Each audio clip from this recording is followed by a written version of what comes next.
Well, welcome everyone to the Aquarian series, and so glad to see you all.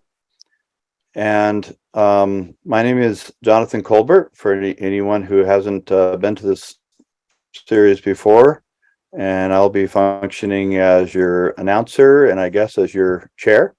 And today we have two wonderful speakers, and that would be Michelle Christie and Dr. James Tepfer, and they will be speaking on the subject of the bridge, the symbolism and what all that means, the bridge. And this lovely flyer has been created, and there's a incredible quote from Hermes that says, "The bridge is truly the key point of transition in the mind, just as it is in human history. It is at its crossing that people camp at the boundary of a new land." So, and I would just remind us actually of some upcoming presentations that we'll be hearing. It's a pretty incredible almanac year. They're always pretty incredible. The this Aquarian series it's a year-round initiative of Zoom presentations. So that would be 52 weeks of the year, rain or shine, holidays or no holidays. And it's based on the Aquarian Almanac, which is just a stroke of genius in and of itself. Each week, there are these luminous themes, and each theme comes with daily quotes from a wide, you could say, universal palette of spiritual teachers, poets, writers, philosophers, scientists. In other words, theosophists, both aware and unaware, or at least philosophers. And I would call it that the Aquarian Almanac, and therefore the Aquarian series that goes with it, is a celebration of the second and third objects of the Theosophical movement, but all in support of the first object. So that's the magic of synthesizing the three objects through this Aquarian series. And corresponding to that, we have a wide palette of speakers from many of the ULT lodges. And we are also known to invite people from other theosophical organizations.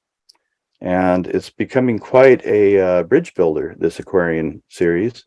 Oh my gosh, I just now noticed that it's the week of the bridge. So funny that I would think of that. Anyway, let me mention a few other things. A lot of times we'll start these meetings with just the readings for the day from the Aquarian Almanac. This is what it looks like. It's a beautiful document, and it's not made by any organization. It's just made by students, and so for that reason, we don't charge any money. So anybody wants one, just reply to the email, and you let me know. Give me your address, and I mail you one, just like that. And letting somebody in here. So let me just mention a few of the upcoming topics here. Next week is initiation and immortality. The week after that is law, cosmic and human. Week after that, the eye of Shiva. And the week after that, fire. That's the subject, fire, in 1 month from now. And without any further ado, I will now turn the meeting over to, I believe Michelle will be speaking first. Welcome, Michelle. Thank you, Jonathan. Let me stop share. I'm just going to be a talking head. Okay.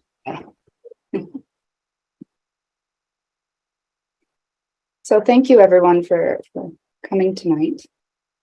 I'm very pleased to be presenting this talk in tandem with Dr. James Tepfer. I'm also incredibly grateful for the opportunity to reflect on tonight's topic, the bridge. There is an illuminating article of the same name, which was originally published in Hermes magazine in February of 1976. The author of that article has generously and graciously given us additional notes to further aid our understanding tonight. What I have gleaned of this topic is truly due to her aid, as well as the golden writings of Sri Raghavan Iyer. It has been a privilege not only to reflect on the bridge, but to be given such advantageous aid in the process. I will draw heavily from this article, as well as her supplemental notes. Therefore, if there are any insights that you find particularly illuminating or stimulating to your further study, please give the credit to the author. In fact, I highly recommend reading the article for yourself, which can be found online at theosophytrust.org under symbols. And any limitations or lesser points that you may notice, you may attribute those to this student, as she will be very happy to assume those. Throughout the various cultures of humanity, reflected in all of nature, the idea of the bridge has been an archetypal symbol, which points fundamentally to connection. In pondering this idea, one might ask the questions, what are we to connect or bridge? How do we build this bridge? And furthermore, why? We have the classic example from Norse mythology of the Rainbow Bridge, connecting heaven and earth. This bridge is said to be made by the gods and is called Bifrost. To reach the gods, we have to cross over their bridge. They will not carry us over. The author of the bridge article says that every man has within him a bridge, and though he may not know its end, he must become aware of every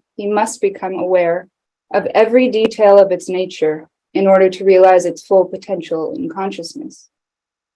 This is a bridge that lies within man's nature. It is called the Antaskarana, or Antar, within, Karana, acting. She describes it as the subtle inner instrument of man's being, which can be exercised in all circumstances of life to build a self-conscious link between high and empirical worlds, rendering every context sacred. If it is strong, it will enable the strings of higher consciousness to carry their vibration to the rest of his nature.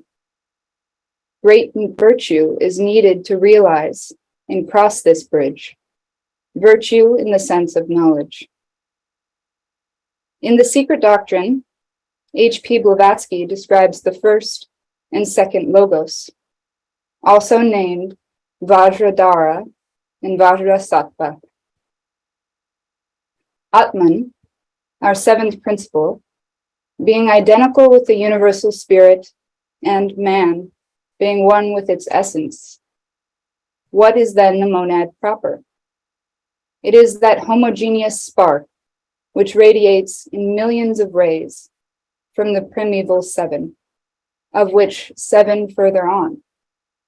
It is the emanating spark from the uncreated ray, a mystery, Adi Buddha, the one unknown, without beginning or end, identical with Parabrahm and Ein Sof, and emits a bright ray from its darkness. This is the Logos, the first, or Vajradhara, the supreme Buddha. As the Lord of all mysteries, he cannot manifest, but sends into the world of manifestation his heart, the diamond heart, Vajrasattva. This is the second Logos of creation, from whom emanate the seven Dhyani Buddhas, called the Anupadaka, the parentless.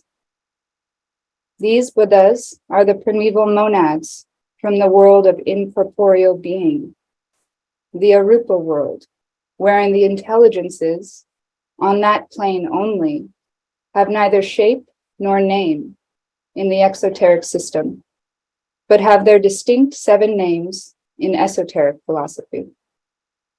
These Dhyani Buddhas emanate or create from themselves by virtue of dhyana, celestial selves, the superhuman bodhisattvas, these incarnating at the beginning of every human cycle on earth as mortal men, and occasionally, owing to their personal merit, bodhisattvas among the sons of humanity, after which they may reappear as Manishi, human Buddhas. The Anupadika, or Dhyani Buddhas, are thus identical with the Brahmanical Manasaputra, mind-born sons. The author of the bridge article, in her notes, brings us into the archetypal world of Plato, which echoes the teachings given in the Secret Doctrine. The teachings in the Secret Doctrine, describing the hierarchy of the Anupadika, who are part of a magnificent descent or bridge from the universal spirit soul through the ranks of Dhyanis to the Manusha Buddhas who take human form. Every human being endowed with a soul is, in reality, a latent Anupadika, making it possible for him to nurture and attempt to mirror this reality in their life. This attempt begins the building of the Antaskarana bridge within each individual soul, a building which involves a unique mirroring of the archetypal bridge extended from the universal soul. As above, so below. And self-conscious humans are capable of making themselves true mirrors. We are in a position whereby we can mirror the connection to the higher, and through traversing back and forth over the bridge we build, we can uplift the lower quaternary.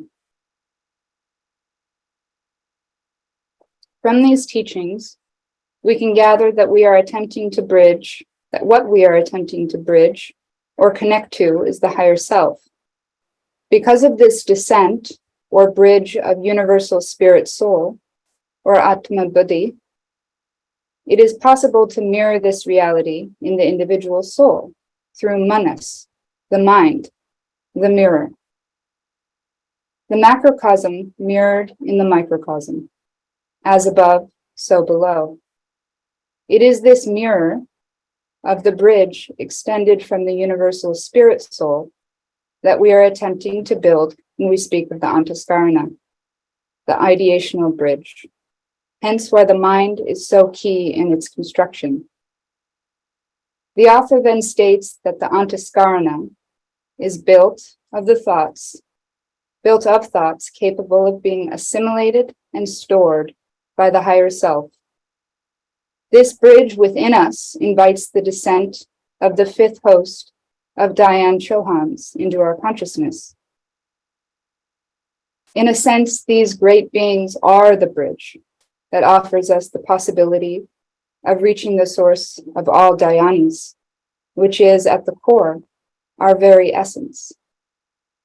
In building the bridge within ourselves, however, we elevate all that is related to our physical, astral, and intellectual vestures.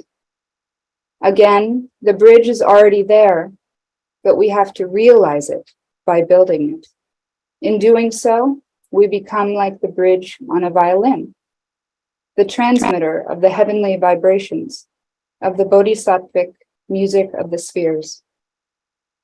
The strings of the higher consciousness will deliver their vibration to the rest of our nature, as they do to the body of the violin.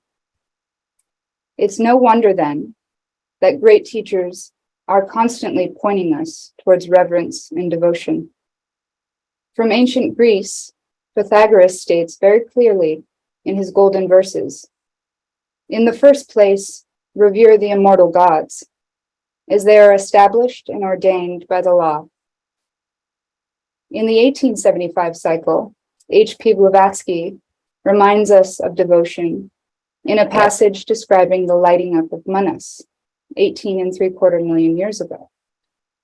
When, moved by the law of evolution, the lords of wisdom infused into him the spark of consciousness, the first feeling it awoke to life and activity was a sense of solidarity, of oneness with his spiritual creators. As the child's first feeling is for its mother and nurse, so the first aspirations of the awakening consciousness in primitive man were for those whose element he felt within himself, and who yet were outside and independent of him.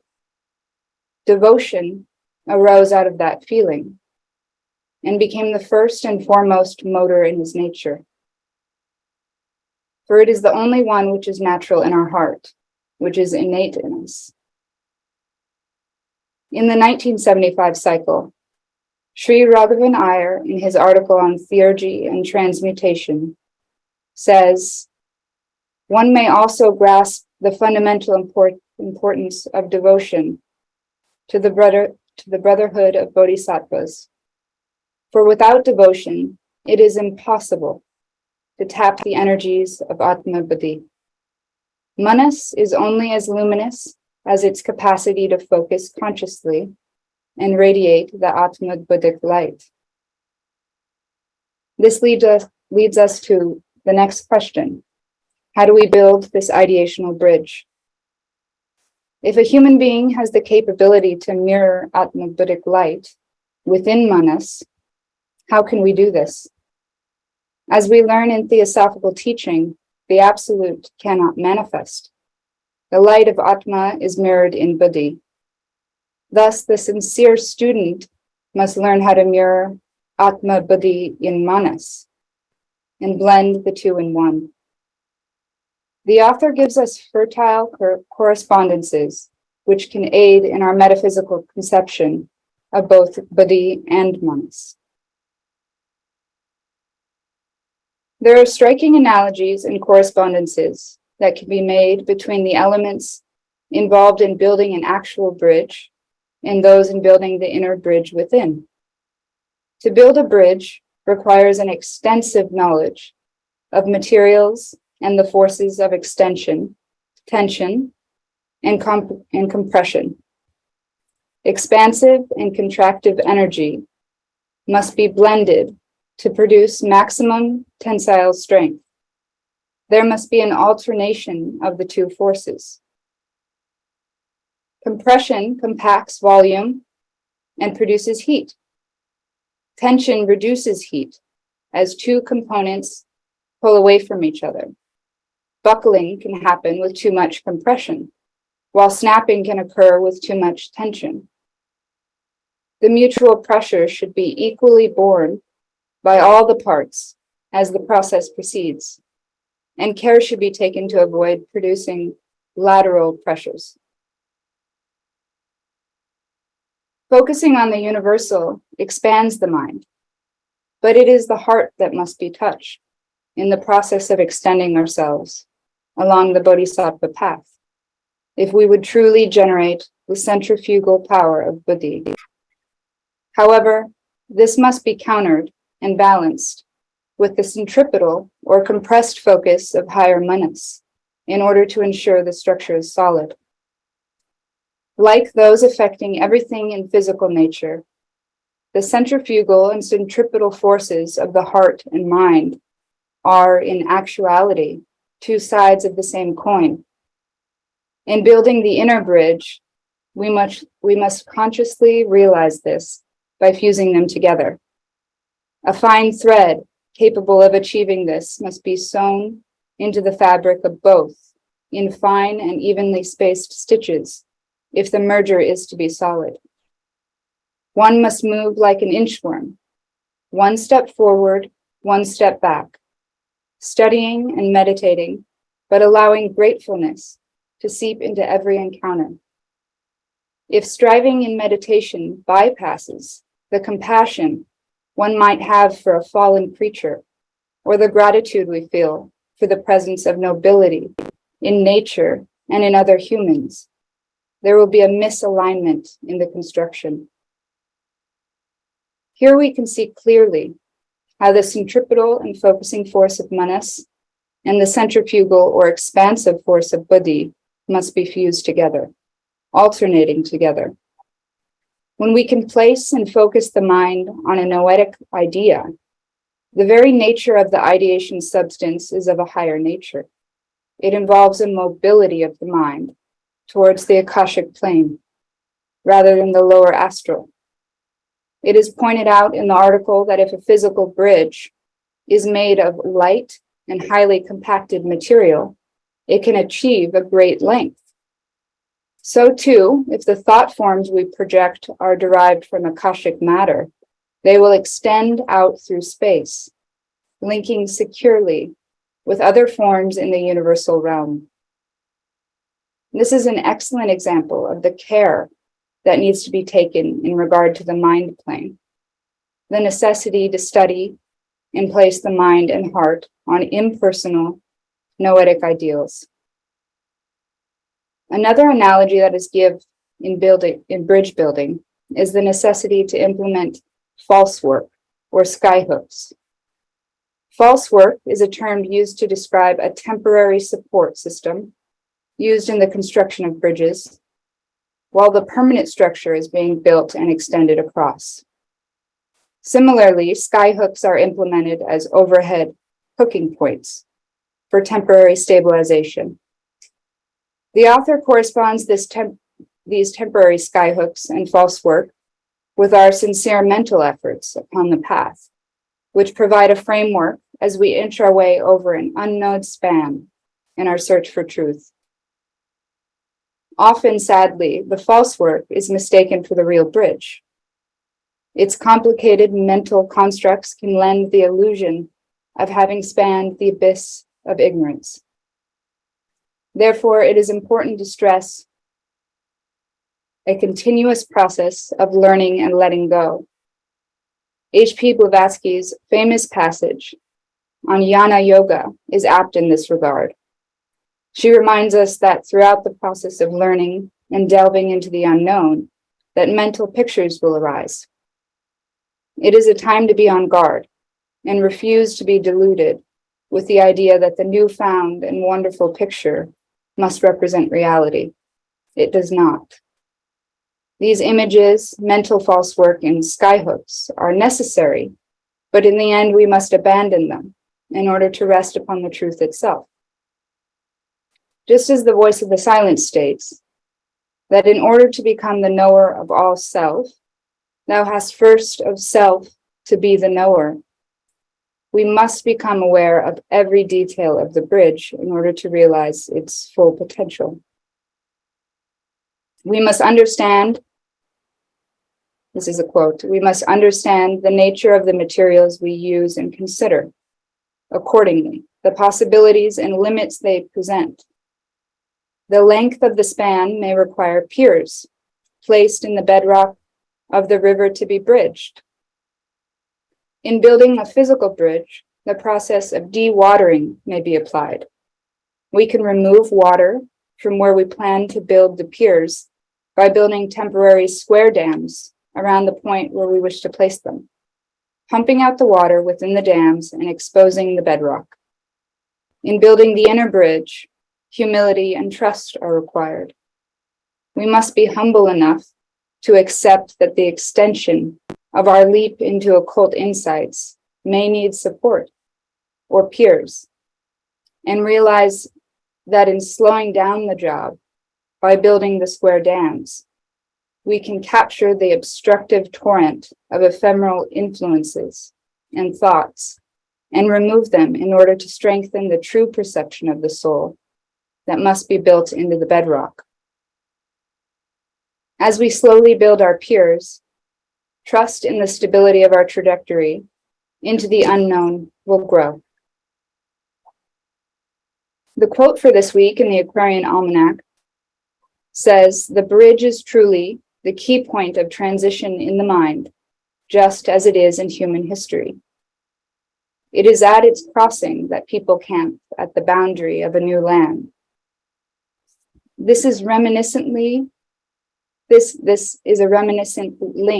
to the statement from the Voice of the Silence, which refers to the Antaskarna. "Before thou standest on the threshold of the path, before thou crossest the foremost gate, thou hast to merge the two into the one, and sacrifice the personal to self-impersonal, and thus destroy the path between the two." Antaskarna. This is a curious statement. Is all this work in building the bridge just to be destroyed? From both of these statements, we can garner an awesome perspective. Not only is an incredible expanse in consciousness to be crossed, just to stand at the threshold of the path, the crossing of this bridge may be likened to this key point of transition in the mind, where we camp at the boundary of a new land, a land of self-impersonal, universal, and eternal. We must be safely and securely within the stronghold of our inner being before this initial pathway may be destroyed. And yet, we're still capable of extending ourselves, likened in the article to a drawbridge to others, to those who are still struggling at prior stages. It is because of the divine compassion of those great beings, the bodhisattvas, those who breathe in accordance with the universal moral law, who have realized, crossed, and are continuously extending the bridge to humanity, and to those who also wish to sacrifice the personal to the self-impersonal on behalf of all, that we have any notion that an inner bridge exists at all. They teach that it is possible to restore the porosity of the brain-mind to the light of Atma Buddhi, to transmute the astral physical body into a temple, not a tomb, which can be like a sounding board, a bridge capable of transmitting the bodhisattvic music of the spheres and uplifting the lower through the higher, thus bringing about the marriage between heaven and earth. And now we will hear from Dr. James Tepfer.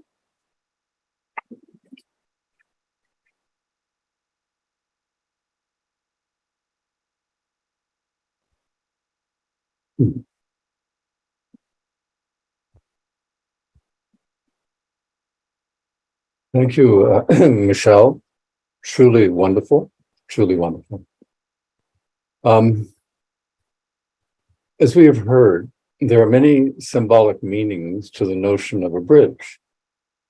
Among other things, these disparate meanings can help us understand the human quest for enlightenment, for the proper alignment of the spiritual, intellectual, and psychophysical dimensions of man. Fundamentally, the bridge modern man needs to build is the bridge over the river of Letha, the river of forgetfulness. Spiritually speaking, mankind in general needs to recall the glory of the lighting up of Manas and the existence of high civilizations in ancient times. More immediately, Americans as a people need to recall the intellectual foundations of their remarkable revolution by bringing to the forefront of their consciousness the guiding principles of liberty and equality, which, when fused, yield some viable form of social justice. Looking at our modern, spiritually misaligned world, we see the dire need for bridging various kinds of cultural chasms that have spanned but culturally integrate and heal men and women in various ways. Indeed, there is a great need in our tilting, politically correct world to bridge misguided religious rivalries, debilitating ideological contentions, and perhaps most importantly, the increasing abyss between our exponentially increasing scientific knowledge and our diminishing moral idealism. Strangely enough, the philosopher Socrates could be the initial bridge builder over the turgid waters of our various cultural and political maladies. How so? The Socratic bridge is built upon the piers of critical thinking, securely rooted in moral and political values. A Socratic bridge might at first sound abstract, even remote, but it is not. It is the powerful curative that the soul of modern man, especially Americans, need the most. Quiet contemplation, followed by critical analysis and genuine dialogue, even multi-log, is integral to monastic unfoldment and metaphysical mobility. Philosophical inquiry, which is informal, free-spirited, and leavened by wit, can do wonders for all the truncated spirits who now contend and debate under the portals of Parliament, the antiquated arches of academies, and the crowded cybernetic spaces of the internet. Thus, even a little philosophical questioning of ideological canons in Parliament or Congress could help clarify word meanings, point to fresh policy implications, and strengthen social practices. In this sense, Congress is quintessentially the creative encounters of minds in search of the greater good and willing to engage in the harmonic magic of compromise. Surprisingly, current research in education claims that critical thinking, the core dynamic of educational development and political dialogue, can and should begin in elementary school, not later.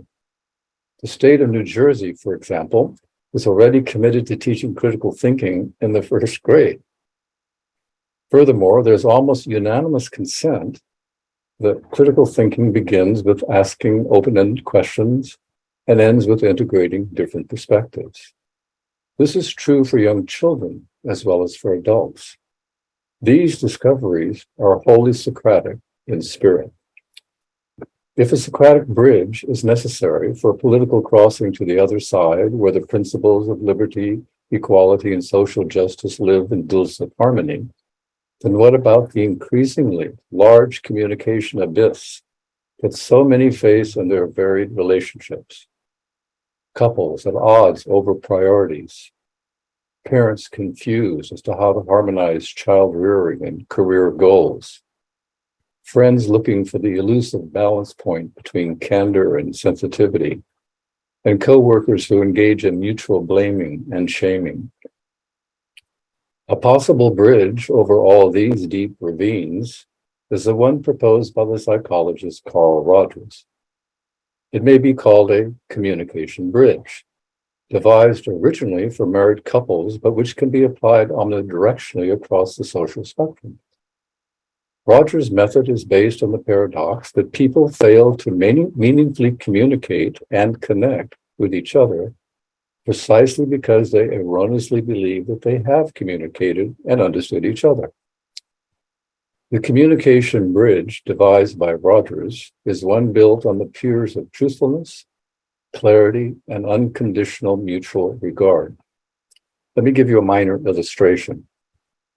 Suppose there's a couple speaking with Carl Rogers, and they have some issues between them as a couple. What he would do is he would say, okay, you're Maria, you're Dan. Maria, I want you to tell Dan as simply and as clearly as you can what you see is the main issue between the two of you.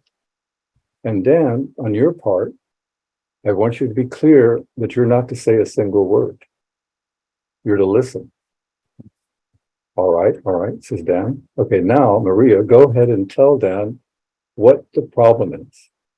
And so she begins to speak, and she speaks for a while, and she finally stops. At this point, Dan's at the edge of his chair. And Rogers would turn to him and say, Dan, I don't want you to say a single thing about your own views, your own feelings. What I want you to do is repeat to Maria what you understood she said. So he has to pause and think. So then he tries to articulate what he understood her to be saying. And of course, he was having reactions while he was listening to her. So she then listens and he tells her, Maria, by the way, when he's telling you what he thinks you said, you should not say a single word either. Just listen. So then Dan says what he thinks Maria said. So Carl Rogers would then turn to Maria and say, okay, Maria, now that you've heard what Dan believes you said, perhaps you could say it in a simpler, clearer way and make sure that he understands you. So then she would begin the whole process again of simplifying and trying to be sure that she chose words more deliberately, more carefully, that would communicate to Dan. Dan, in the meantime, is still not allowed to say anything about his own views and his own feelings and his own opinions. He has to keep repeating back to Maria what he understands her to be saying. Until finally, after some period of time, Maria is satisfied that Dan really understands what she feels and what she believes is the issue. Then Carl Rogers turns around and reverses the procedure. Dan then says, having a different understanding now, what he sees to be the main issue. And he doesn't allow Maria to say anything until she's gotten back to Dan to such a degree that Dan nods and says, yes, now you understand my point. Carl Rogers said, by the time you did this with people, you find that half the problem, if not more, is they completely misunderstand each other. The more they distill it to the really fundamental issue, the dynamics change. Different feelings come to view. More deliberation is involved. A greater sensitivity to sifting through what they say and what its effect might be. And you can make parallels here with people, as Garth Wood, the brilliant British psychiatrist, said in this incredible book called The Myth of Neurosis, the illness excuse, which got banned by American Psychological Society, by the way. But what it pointed out is what you really need is a good friend to come in and get you both to speak clearly and honestly to each other. You don't need a psychologist, and you don't need a lot of other things. So it's a very interesting a way that Rogers has. Now, is there a social equivalent to what Rogers is talking about that can help heal and bridge various kinds of ills that we have in our society, which disconnect people, make them feel lonely, isolated, abandoned? Yes, there is.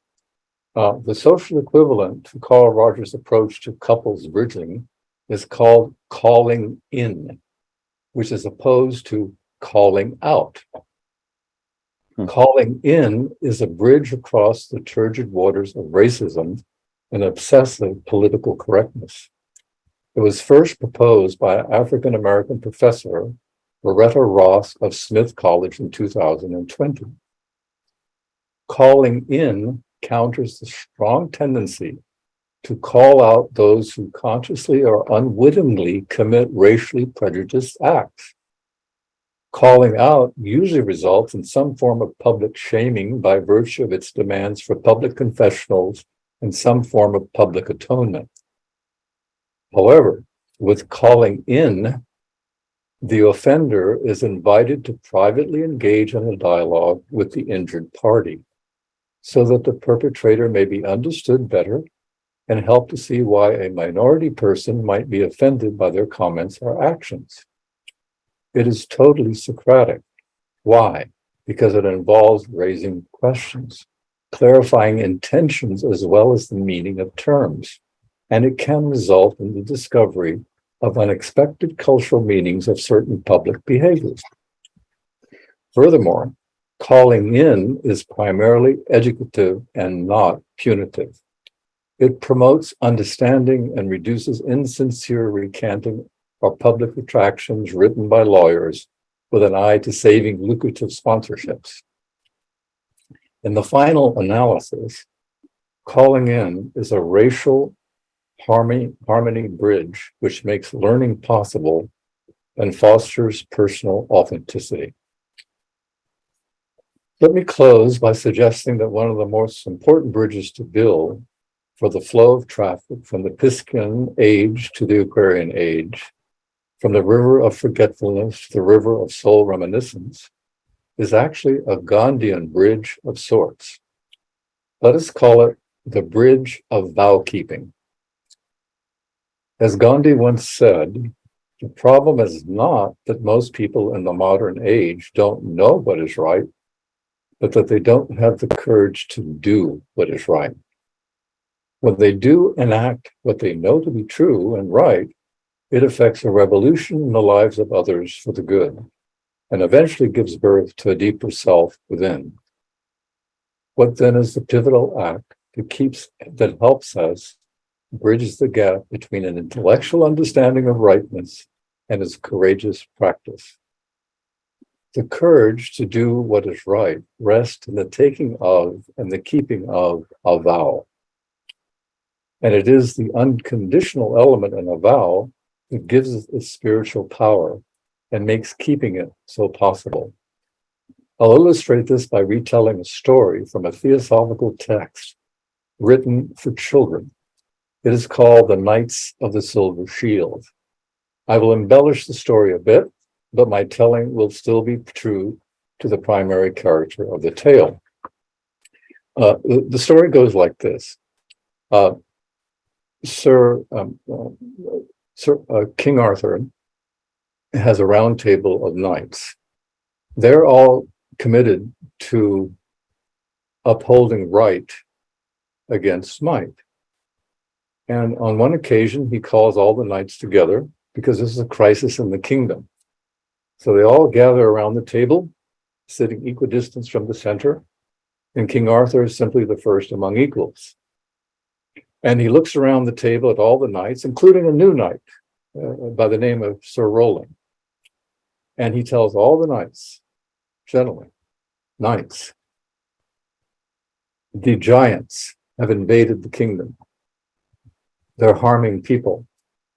We need to go out and defeat the giants, no matter the cost. And all the knights nod their head.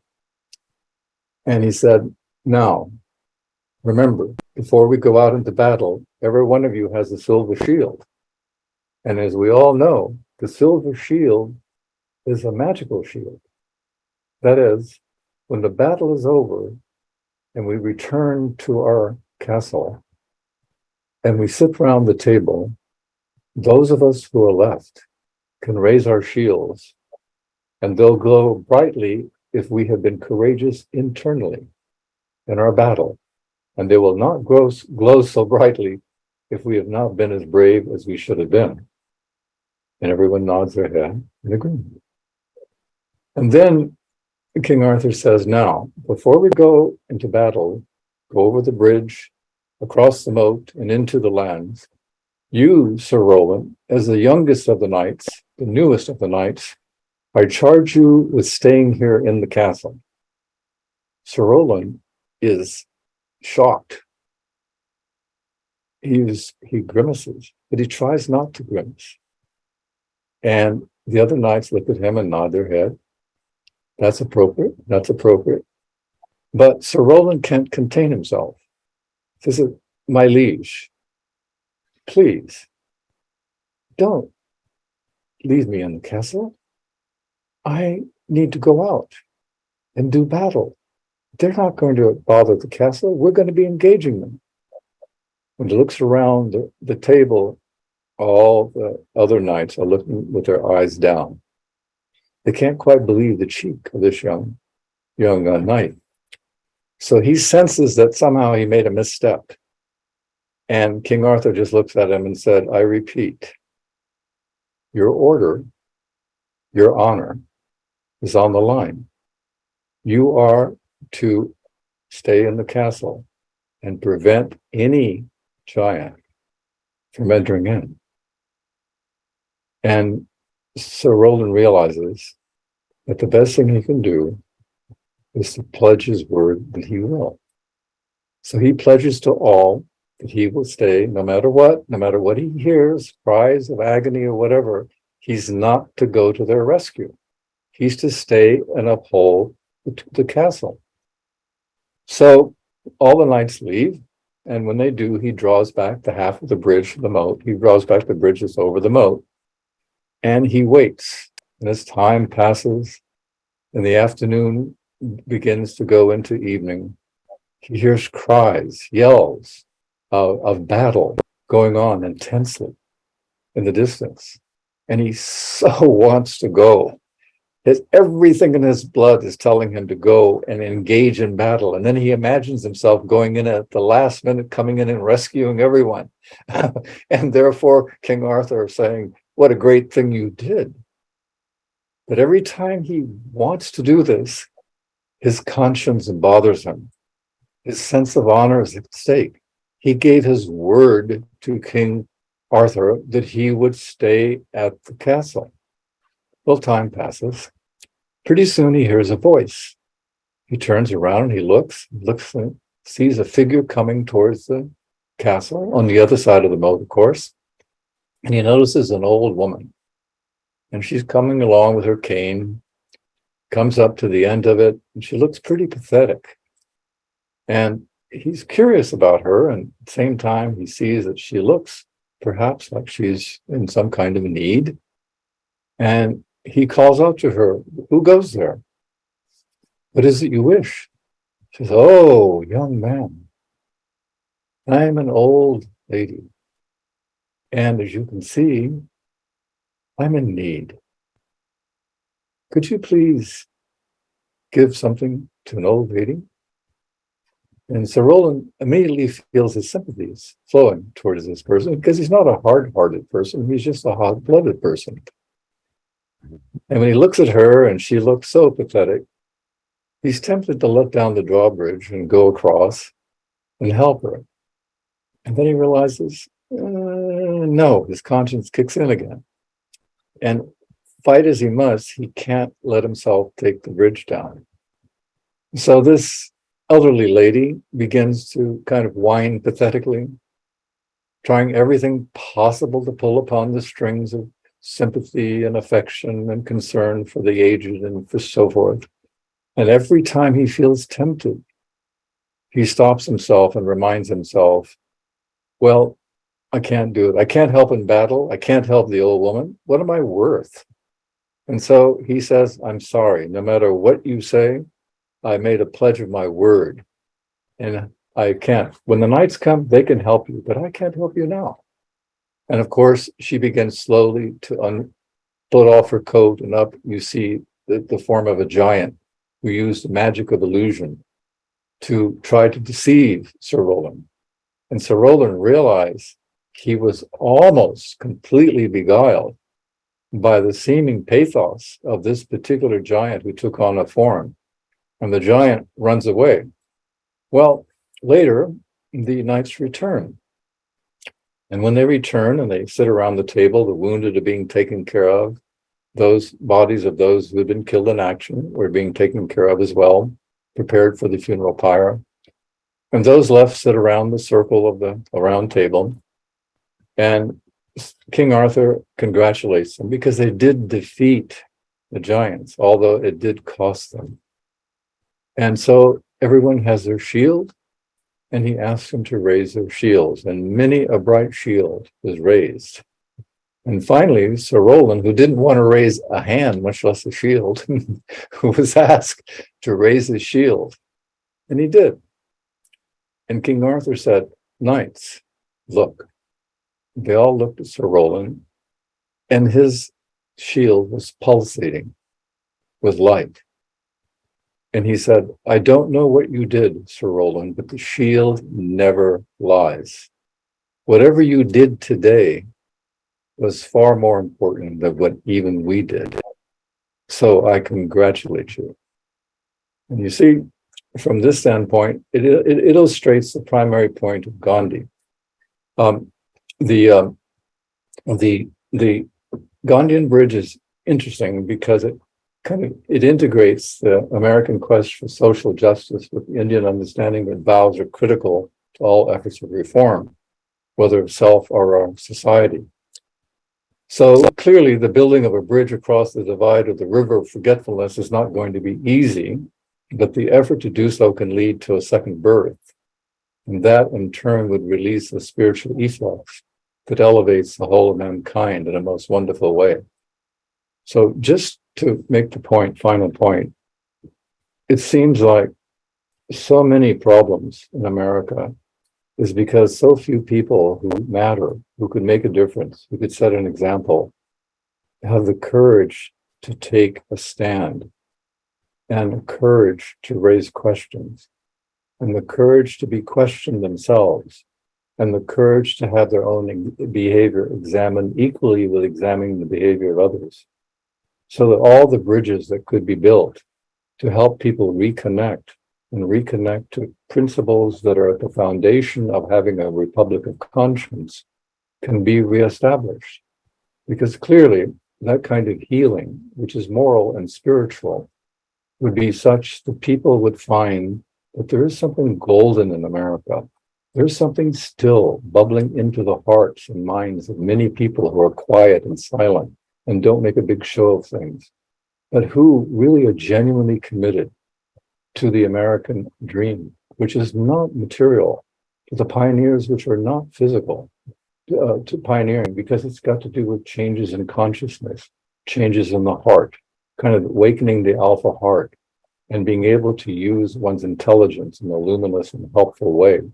And there are plenty of people like that. They just get caught in so many of these political correctness things that it goes against the grain so much that they have a hard time articulating it. But I feel confident that, you know, the bridge is there, as the author says, there is a bridge there, but we have to build it too. And that's hopefully what America can do this, in the future. Thank you, Michelle. Thank you, Jim.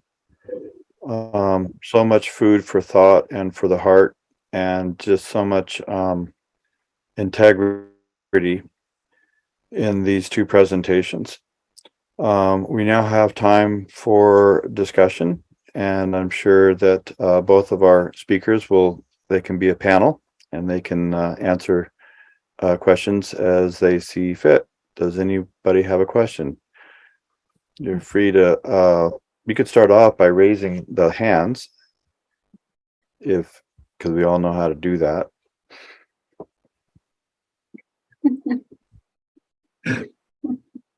Everybody's blown away.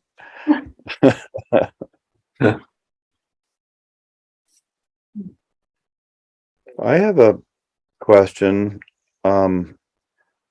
It seems to me. Oh, what did you say? Judy has a question.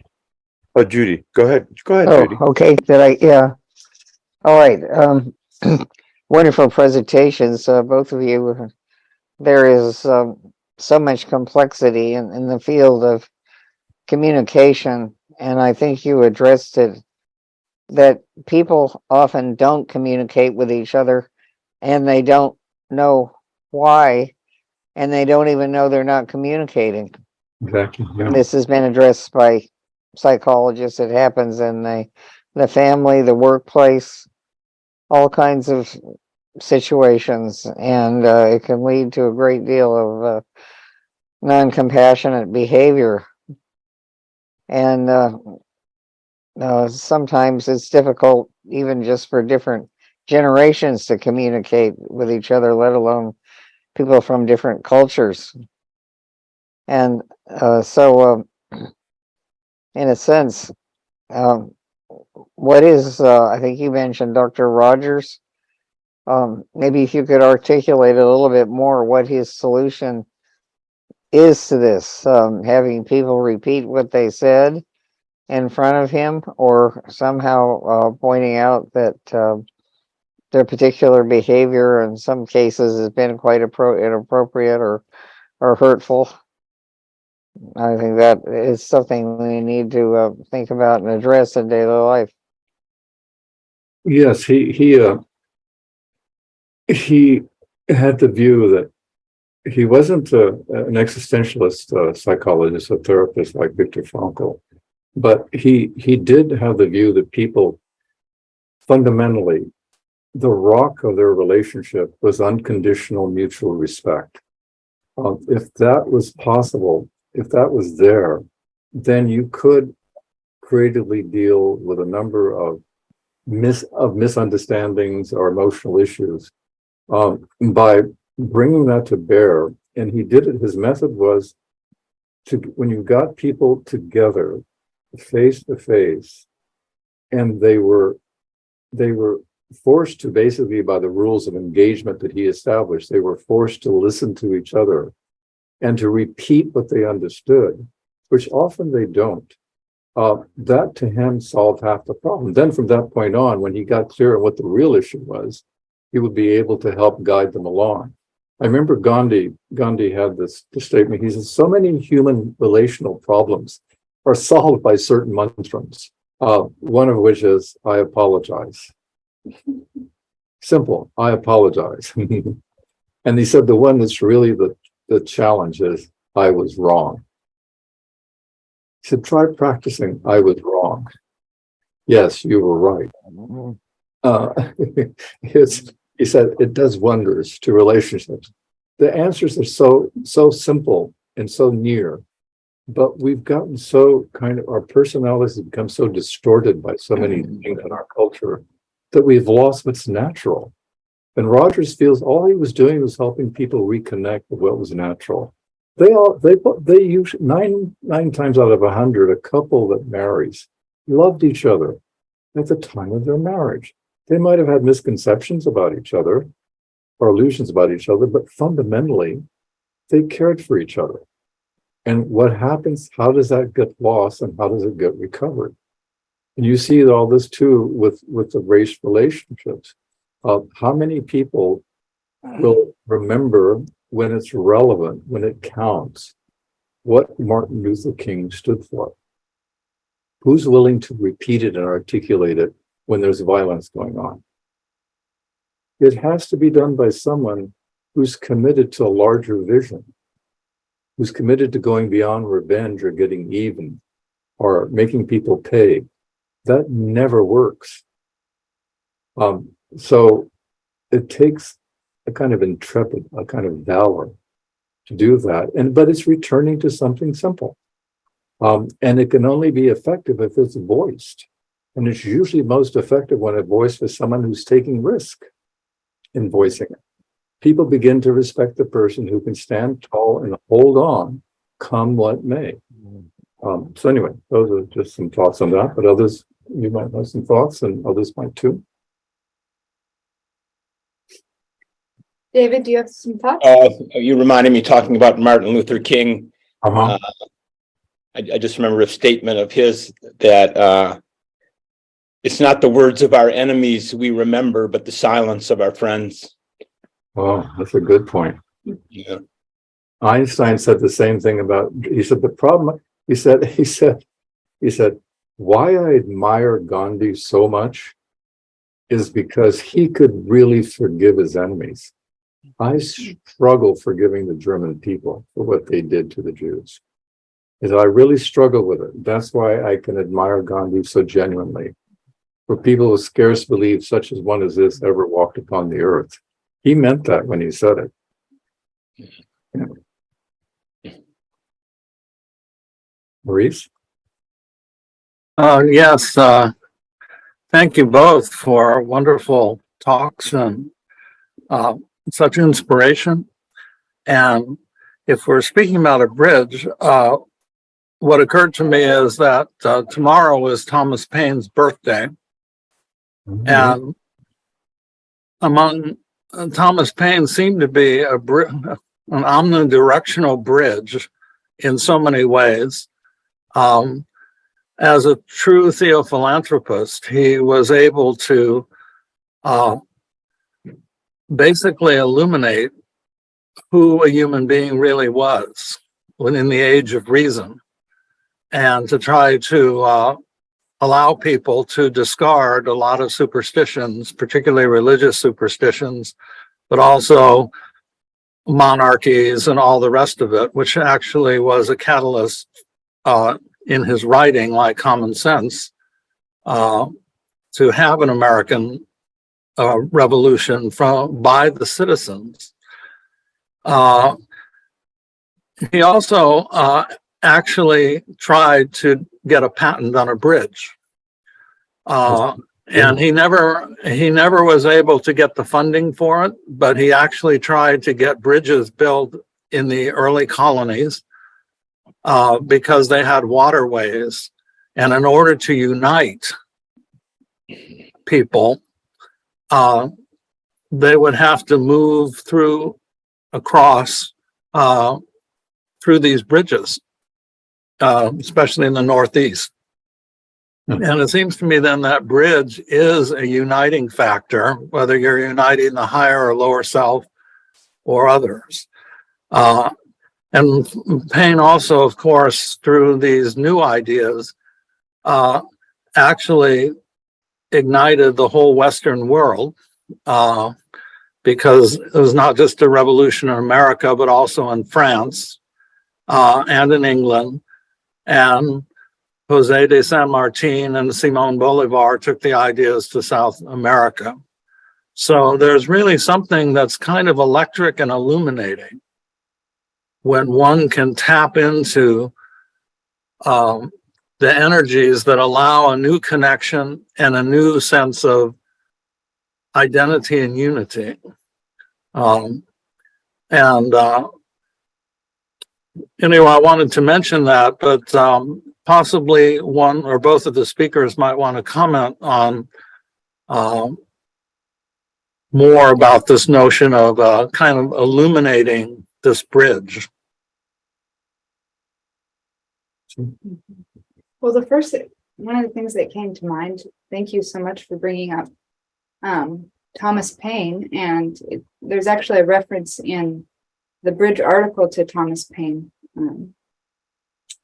It's very brief, but the first thing that came to mind is that what incredible humility that he had, because very few people really know about Thomas Paine, but he did such fundamental work with our society, with our with this country, and yet he was able to remain in the background, so to speak. And people know of him today, but not as much as some of the other founders. And I think that is such a salute that he was willing to let ideals stand on their own before personality. Yeah, well, I thought what you said was exquisite, Maurice. I mean, it's just beautifully put. I can't add much to what you said, other than he seemed to be also abridged in a sense of kind of a forerunner to help to create the matrix for HPB together with others, because of his incredible commitment to a deific principle. Because he said every man's mind is his own church, and nature is our classroom. So he had such a reverence for the divine, and also such an incredible faith in the impersonality of true reason. And he combined that with a sense of moral appropriateness, and his concern for those who had least, because of the appropriation of those few who take most. And so he had this wonderful interweaving of a sense of the divine and the nobility of human beings when they really commit themselves to an ideal.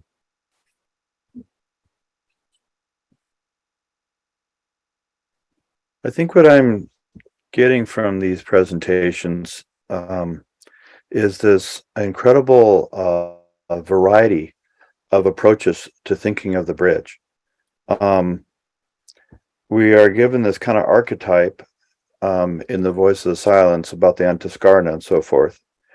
And that's really important. But look at all the different ways that you guys are pointing out that the bridge is and can be applied, and in every modern day applications, which now that I think of it are just desperately needed. And yet there's so much incredible hope where one thought that there was nothing but just this abyss that couldn't really be bridged.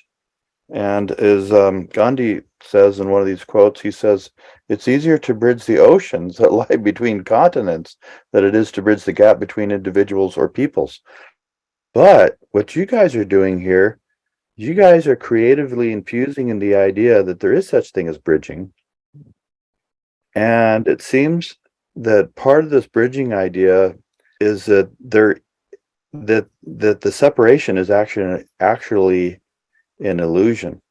And so therefore, as Michelle said in the very beginning, that this has something to do with connections and making connections. Like bridging becomes a verb, but it's an affirmational verb of Yes. the inherent unity anyway. It just occurs to me. But do you guys have any other thoughts along those lines? Well, you put it exquisitely. It is a verb. I was using it as a verb, bridging the cultural chasms. But I mean the article on the bridge pointing out that there are bridges there already. Mm. Right. It's like brotherhood is a fact, but its Mhm. discovery and the way in which you exemplify it and learn it and grow from it is going to be necessary for each one to build until they can become in line with that deeper bridge. So, you know, it's like rediscovering what is natural, rediscovering in a new way, perhaps, our connection with each other. Perhaps it's necessary to go through this churning. Perhaps it's necessary to go through this suffering, this sense of isolation as a kind of preparation of the American mind and heart for the descent of something more, more wholesome, more a fresh reconnection with the ideals of the American Revolution, but put in a new way, put in a way that can elaborate them in a context that's changed with modern materialism in such excess, with the lack of moral idealism. But there are people now who are beginning to try to think of ways in which we can relate to each other in smaller context, which are more promising than trying to change everything. That's a big mistake. Trying to change the total picture the way it is now. Oh, it can't begin unless everybody is on board. That's nonsense.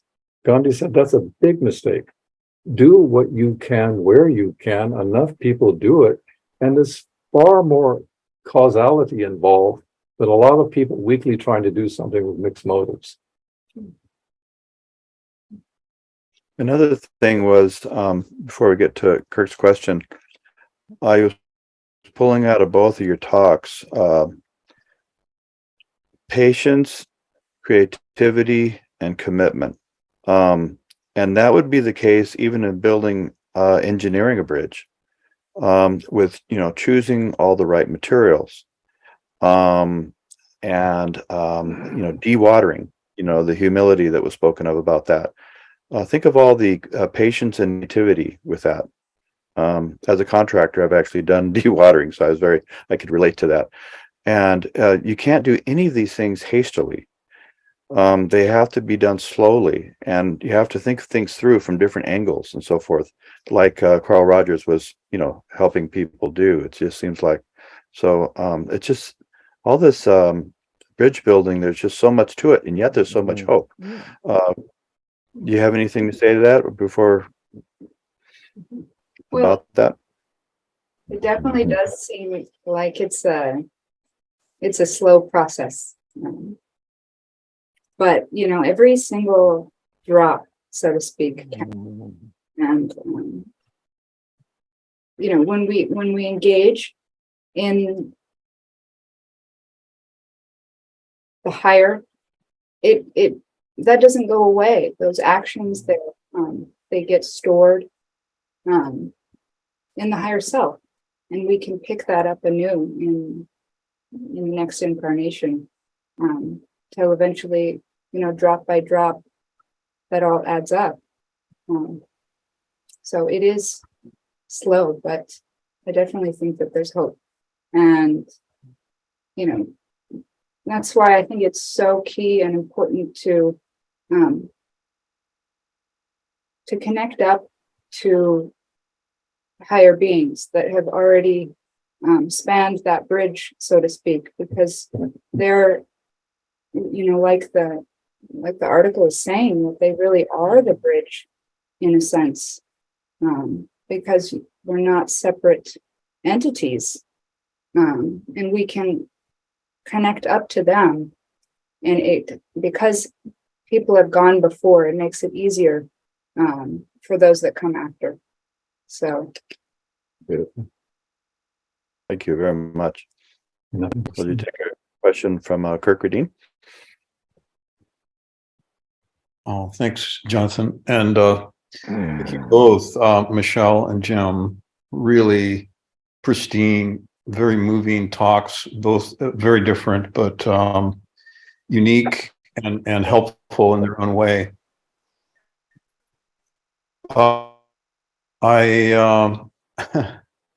Since you're both have seem to have such insights on this, I feel comfortable asking a challenging question. At least it seems to me.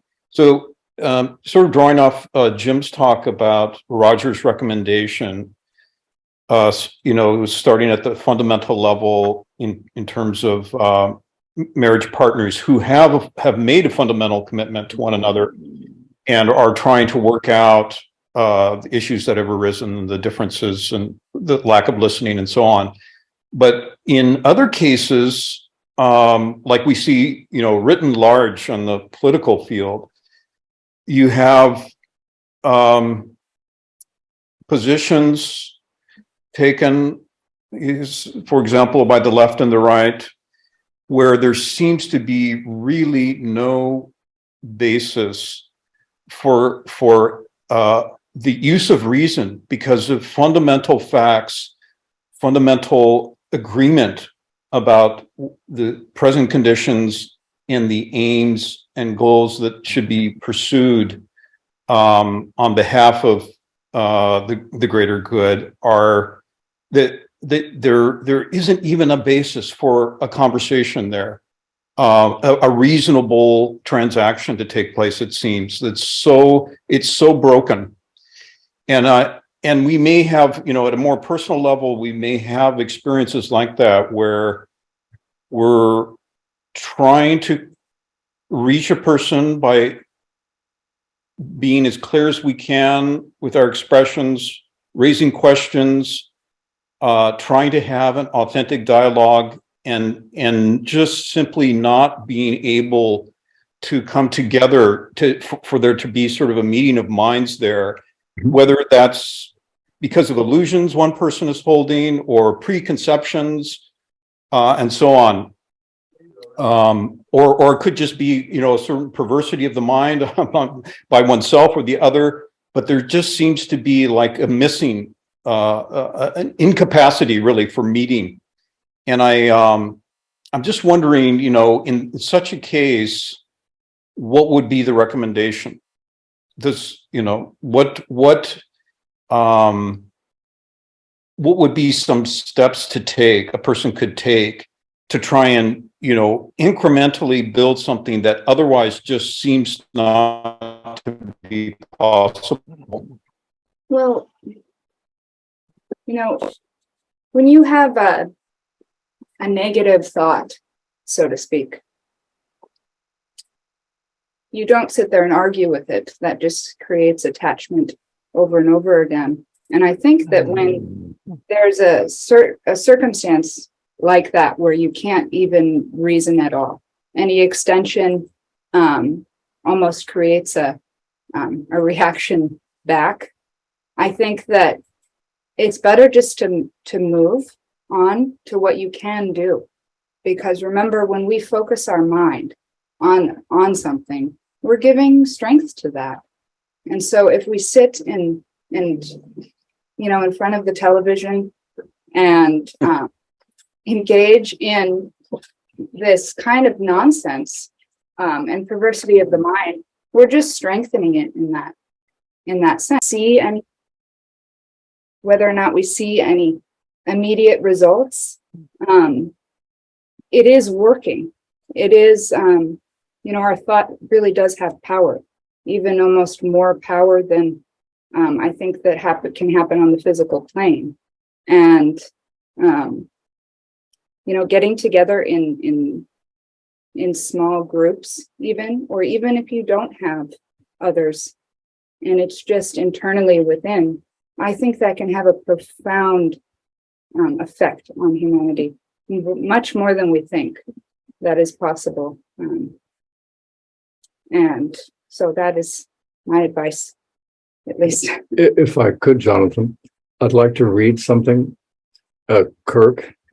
In a moment of enthusiasm, I wrote something about, because it was about hope, and I thought I would just read it out and share it. And that could be my contribution.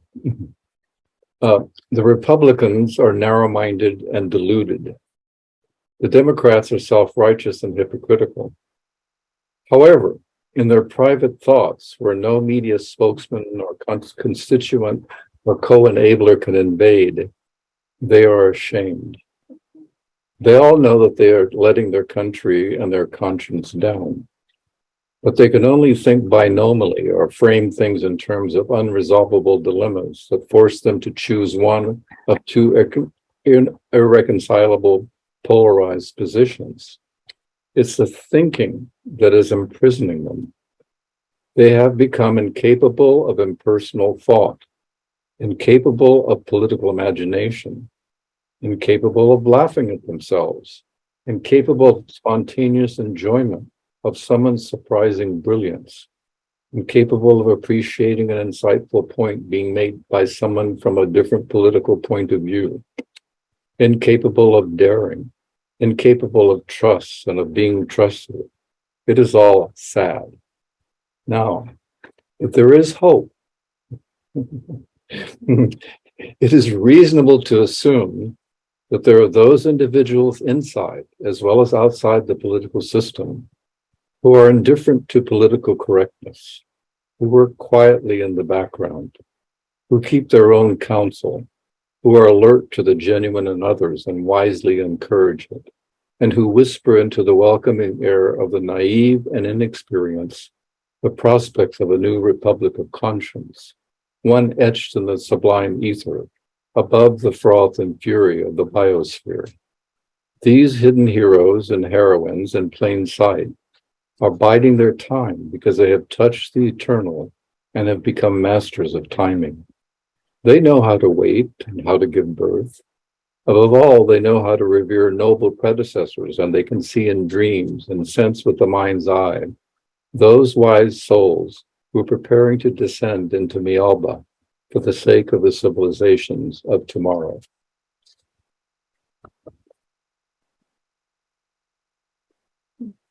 Thank you both. Absolutely beautiful. The this whole presentation, I feel, has been the thoughts that went into this. These two presentations have been like those very compressed yet very light materials of some kind of akashic substance, which is very promising and inspiring. And I will do a screen sharing thing. And here goes. You guys see initiation and mortality? Yeah. This is me checking technology. Truth, are you still here? Are you going to explain your beautiful creation? This is next week, by the way.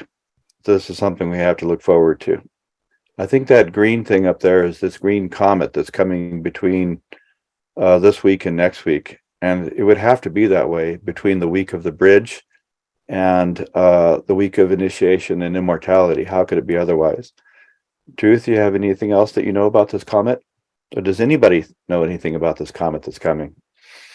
So, well, suffice it to say that next week promises to be a comet on a subject like this. So thank you all very much for your attendance. And Michelle and Jim, thank you so much for what you have given. Thank you for the opportunity. Thank you. Thank you very much. Yeah, thank you. It's wonderful. And 3 hours next week. Oh, it must be an important comment. Thank you so much. Thank Yeah. you. Beautifully I done. say, Very inspiring. Thank you. Magnificent, magnificent. Thank you. Yes, thank you. It's wonderful. mm, Good night, everyone. Have a good week. Good night. Oh. Be well, everybody. okay. Okay. Good night. Let it go.